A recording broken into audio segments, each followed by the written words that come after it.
Senador Walter Pinheiro, senhoras e senhores senadores. Hoje, presidente, abordo um tema bastante delicado, que merece uma atenção maior, sob diversos aspectos, de um fato lamentável e condenável que ocorreu na última semana no município de Santa Cruz do Arari, no arquipélago do Marajó, no meu estado do Pará.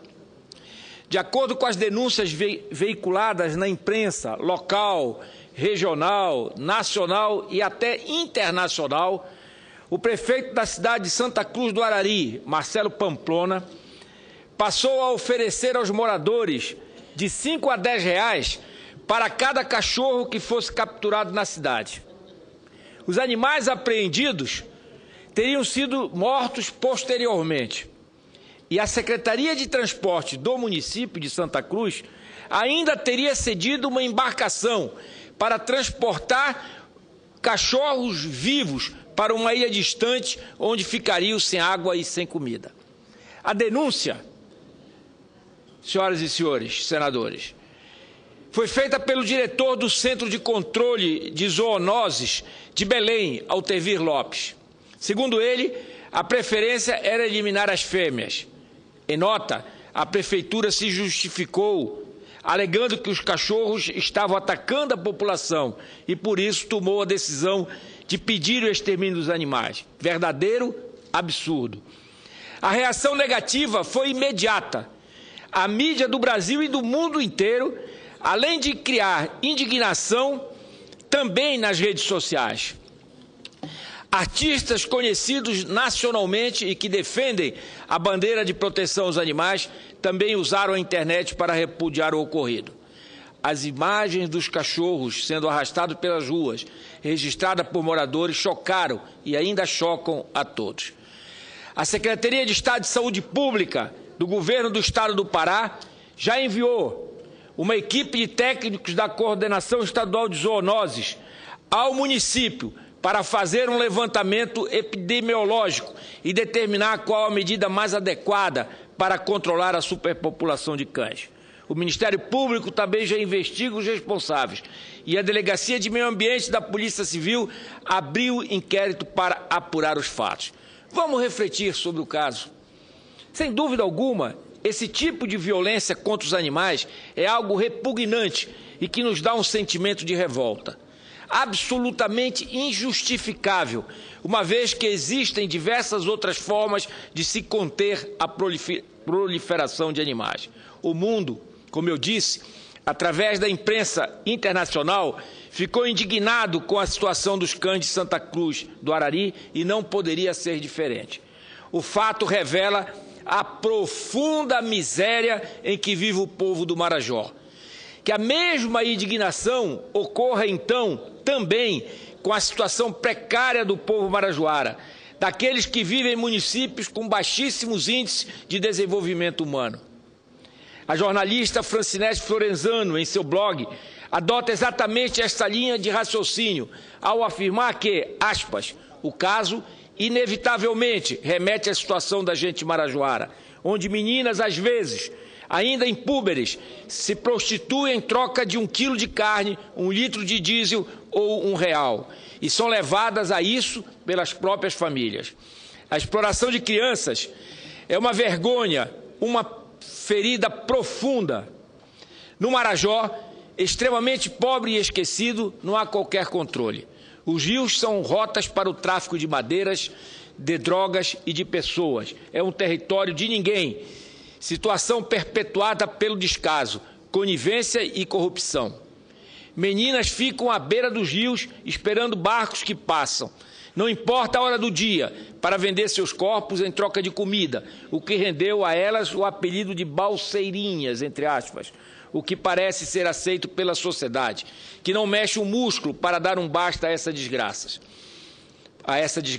As famílias miseráveis se desentregam moralmente, diz a jornalista. O estado de necessidade de dinheiro faz com que as pessoas encarem qualquer coisa, achem natural e até bom o narcotráfico, porque os traficantes dão comida e remédios. Fecho aspas, diz a jornalista Francinete Florenzano. Dom José Luiz Ascona, bispo do Marajó, é um dos maiores defensores da gente marajoara e denuncia há anos os casos de violação dos direitos humanos, tráfico e prostituição na região. Prostituição e violência do corpo de milhares de crianças marajoaras. São casos terríveis e que acabam com a dignidade, a esperança e a expectativa de viver com o mínimo de humanidade. Diz ainda a jornalista Francinete Florezano, aspas, assim como os cãezinhos de Santa Cruz do Arari, o caboclo marajoara também tem sido manietado, amordaçado, mantido doente, com fome e com sede de cidadania, desde a mais tenra idade, fecho aspas. E a jornalista encerra com um questionamento, aspas, será que as crianças e as adolescentes e os adultos e velhinhos marajoaras não merecem o carinho, a solidariedade, o ardor e a indignação a mover a sociedade, exigindo que sejam tratados devidamente como gente? Ou terão que virar literalmente animais para ganhar atenção? Fecho aspas. Senhor presidente, senhoras e senhores senadores, o caso dos cães é mais um dentre os vários capítulos que compõem a história do Marajó. Porém, sua gente, suas riquezas naturais e seu potencial garantem que esta história tenha também capítulos da perseverança de seu povo, das batalhas diárias pela sobrevivência e a força da gente marajoara, sua maior característica. Para que a história do Marajó não seja marcada apenas pelas lutas e pela esperança de dias melhores, e sim por dias efetivamente e realmente melhores para o povo marajoara, é preciso uma ação afirmativa, firme e estratégica do governo federal. Para quem não conhece, o arquipélago do Marajó possui mais de 3.000 ilhas praticamente inacessíveis. São 16 municípios que abrigam quase 500 mil de seres humanos, 500 mil de brasileiros.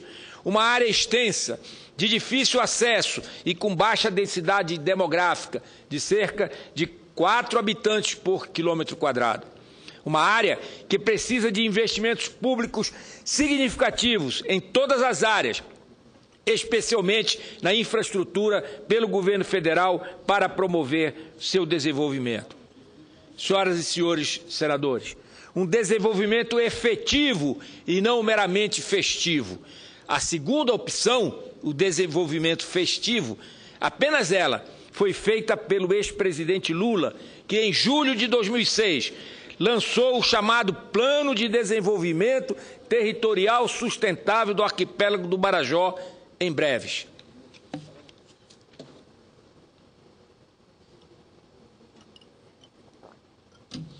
No caderno de projetos estavam descritas pelo menos 190 ações em infraestrutura, sobretudo em rodovias, atenção básica de saúde, principalmente no combate aos surtos de malária, e todo o ordenamento territorial da região. O plano previa assistência aos 16 municípios marajoaras e foi assinado, senador Walter Pinheiro, por 18 instituições federais, dentre elas 12 ministérios, sendo a coordenação, vejam só, da então ministra da Casa Civil, hoje presidente Dilma Rousseff. Seriam, de acordo com o anúncio, cerca de 2 bilhões de reais investidos no arquipélago do Marajó. Mas, infelizmente, apesar do tom festivo do anúncio do plano, pouco ou quase nada foi feito de efetivo. Agora, recentemente, no dia 16 de abril deste ano, mais festa, o Ministério da Integração Nacional promoveu no prédio da Sudam, em Belém, um encontro para reativar o plano de 2006. Mais conversas, mais promessas. Disto o povo do Marajó está cansado. Por isto, o plano que o Marajó hoje defende é aquele que seja efetivo. E isto pode ser feito, basta vontade política. Que o governo federal escolha o Marajó como sede da base naval da 2ª Esquadra da Marinha do Brasil. Defendemos isso e temos certeza que é a melhor localização para a 2ª Esquadra da Marinha do Brasil. Afinal, as razões técnicas não faltam para que o município de Chaves seja escolhido. No Marajó, uma nova base naval em posição protegida, a pouca distância da linha do delta do Rio Amazonas e totalmente voltada para o Oceano Atlântico, facilitaria ainda mais o controle estratégico da região, com maior valor defensivo para toda a Amazônia, e o município de Chaves já foi um centro militar no final do século XVIII, quando dispôs de grande guarnição devido à sua posição estratégica às proximidades da foz do Rio Amazonas. Além de razões técnicas, o Estado brasileiro deve tratar de forma desigual os desiguais. Senhora Presidenta Dilma Rousseff, isso é constitucional. E Ilha do Marajó apresenta índice de desenvolvimento humano, IDH, médio de 0,63, abaixo da média nacional. Então, senhoras e senhores senadores, a implantação da segunda esquadra da Marinha do Brasil na Ilha do Marajó, no município de Chaves, vai fazer com que se atenda não só à questão da segurança da Amazônia, uma situação estratégica, mas também de dar àquele arquipélago a possibilidade de efetivamente ter uma ação do governo federal que venha a trazer o seu desenvolvimento econômico e, em especial, social. Assim, a região apresenta baixa densidade demográfica, reunindo as condições naturais e favoráveis à implantação da base, que irá acelerar o desenvolvimento regional, não só nos seus objetivos, mas principalmente no combate à biopirataria, tráfico de drogas e de pessoas e à prostituição infantil. Tudo isso por conta de algo simples e fundamental: com a base naval, o Estado brasileiro efetivamente chegará ao Marajó, de onde sempre esteve historicamente distante.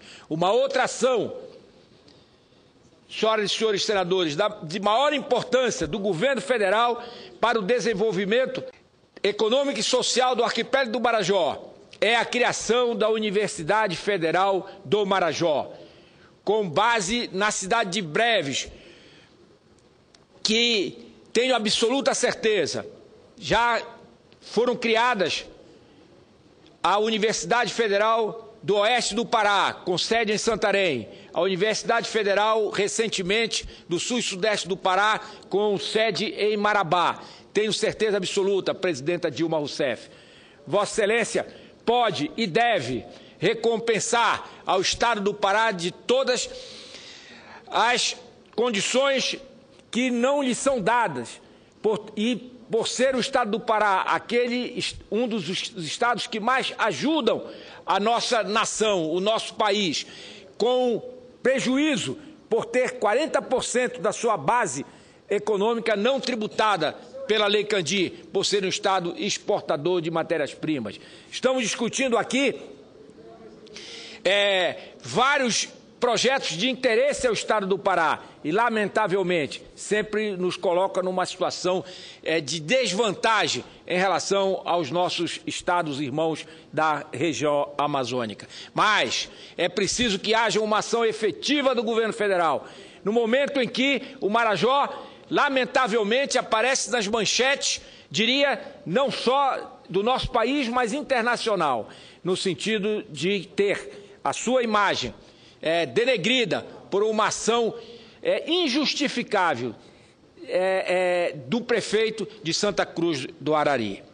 Então, são duas ações que o senador Flécia Ribeiro vem há muito tempo já defendendo em prol da região do arquipélago do Marajó. A primeira, a instalação da segunda esquadra naval no município de Chaves, e a segunda, a instalação de uma universidade federal no arquipélago do Marajó. Os fatos lamentáveis ocorridos com os cães do Marajó revelam a pobreza extrema em que vive o povo daquela região. É um caso que precisa ser investigado e seus responsáveis punidos. Porém, para que acontecimentos tão cruéis como este não se repitam jamais, precisamos de ações efetivas por parte do Estado brasileiro. É isto que todos nós esperamos, cobramos e exigimos. Era o que eu tinha a dizer, senhor presidente.